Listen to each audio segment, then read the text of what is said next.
एक शहर में एक लड़की रहती है। उसका नाम माला है। माला 5वीं कक्षा तक की पढ़ी थी। वह एक गरीब परिवार की थी। माला की शादी एक मजदूर से होती है। शादी के कुछ सालों के बाद माला को एक प्यारा सा बेटा होता है जिसका नाम माला पप्पू रखती है। माला और उसके पति एक दिन पप्पू के भविष्य के बारे में बातें करते हैं। वह दोनों ये सोचते हैं कि वो पढ़े लिखे नहीं है, लेकिन वे अपने बेटे को पढ़ा लिखा कर एक बड़ा आदमी और काबिल आदमी बनाएंगे। ये सोचकर माला ने यह फैसला लिया कि वे अपने पति के साथ में काम करेगी और पप्पू के भविष्य के लिए पैसे जोड़ेगी।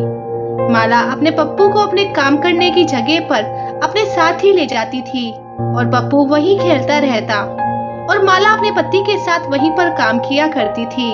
पहले एक के पैसे आते थे, अब दोनों साथ में कमाने लगे थे। माला बहुत खुश रहती थी।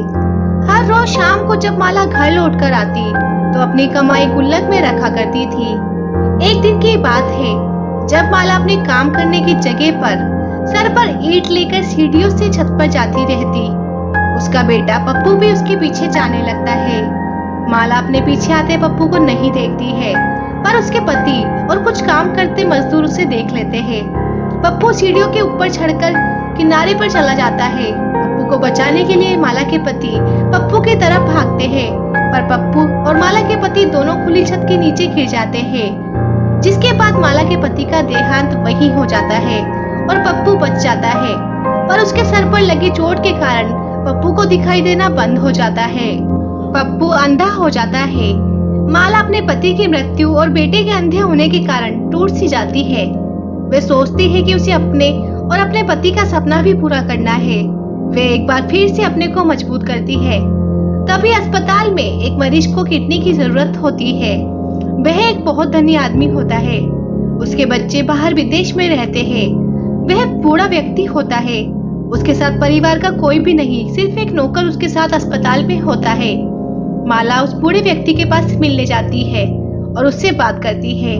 बाबा, अगर मेरी किडनी आपके शरीर के साथ मैच करेगी तो मैं आपको अपनी एक किडनी दे दूंगी, मगर आपको मेरे लिए भी कुछ करना होगा।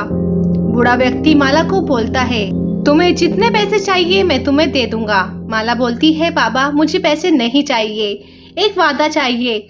और माला अपनी सारी कहानी उसे सुनाती है। माला बोलती है, बाबा मैं किडनी आपको और अपनी दोनों आंखें अपने बेटे को देना चाहती हूँ। बूढ़ा व्यक्ति उसे समझाता है, अगर तुम दोनों आंखें उसे दे दोगी तो बेटे को बड़ा आदमी बनता कैसे देखोगी।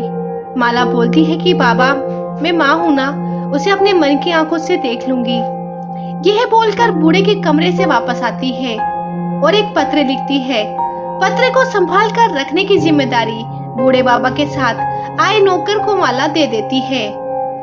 एक किडनी बाबा को और दोनों आंखें अपने बेटे को माला दे देती है। बूढ़ा आदमी अपने साथ माला और पप्पू को घर ले जाता है। वह बहुत बड़े घर में रहता था जहां नौकर, गाड़ी, सारी सुविधा मौजूद होती है। पप्पू का दाखिला बहुत बड़े स्कूल में करवाया जाता है। पप्पू पढ़ने में काफी तेज और समझदार था। धीरे धीरे पप्पू बड़ा होने लगता है। वह स्कूल जाता है तो उसे वहाँ के बच्चे अंधी का बेटा बोलकर चिढ़ाया करते थे। पप्पू को हमेशा स्कूल में बच्चे मजाक उड़ाया करते थे। पप्पू अपनी माँ के साथ स्कूल जाना और आना नहीं चाहता था। वह हमेशा अपनी माँ को बोलता था कि तुम गाड़ी भेज दिया करो, खुद मत आया करो, मगर माला पप्पू की बात नहीं मानती। वह रोज स्कूल चली जाती। पप्पू अपनी माँ से बिल्कुल भी प्यार नहीं करता था। उसे लगता था कि यह वह औरत है जिसके कारण मुझे स्कूल में मजाक बनाया जाता है। वह अपनी माँ से नफरत करता था। माला को ये बात मालूम होती है कि पप्पू उससे प्यार नहीं करता, पर वह पप्पू को कैसे समझाती कि वे देख नहीं सकती, इसलिए वे रोज चली आती है। ऐसे में वह कम से कम स्कूल के गेट पर बच्चों की आवाज सुनकर खुश हो जाती थी। वह अपना और अपने पति का सपना पूरा कर रही है। स्कूल के बाद कॉलेज और फिर नौकरी पप्पू को मिल जाती है, जिसके बाद नौकरी पाते ही पप्पू एक नया मकान में रहने चला जाता है, मगर अपनी माँ के बिना। इस बात का पता जब माला को लगता है तो उसका दिल टूट सा जाता है। वह अपने बेटे से मिलने उसके नए घर सुबह सुबह ही चली जाती है, पर पप्पू माला से मिलने से इनकार कर देता है। माला उसके घर के बाहर नौकर की सहायता के बिना ही निकल जाती है। जिसके बाद वे देख नहीं पाने के कारण एक गाड़ी के नीचे आ जाती है।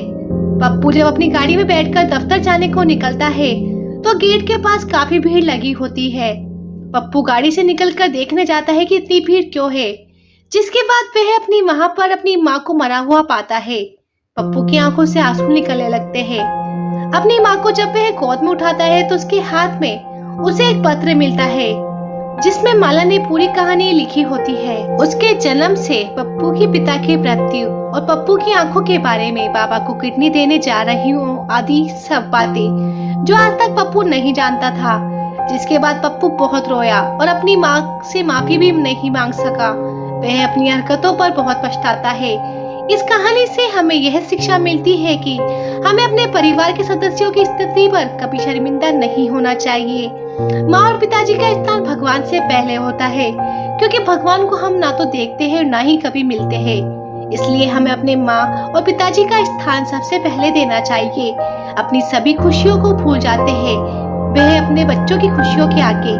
माँ पिताजी को कभी नाराज मत किया करो, वे जो भी करते हैं हमारे अच्छे के लिए ही करते हैं। तो दोस्तों, ये थी हमारी आज की कहानी। अगर आप लोगों को ये वीडियो पसंद आई है तो आप इसे लाइक कर सकते हैं, शेयर कर सकते हैं और ऐसी वीडियोस रोज देखने के लिए आप हमारे चैनल लाइफ लेसन स्टोरीज को सब्सक्राइब कर सकते हैं।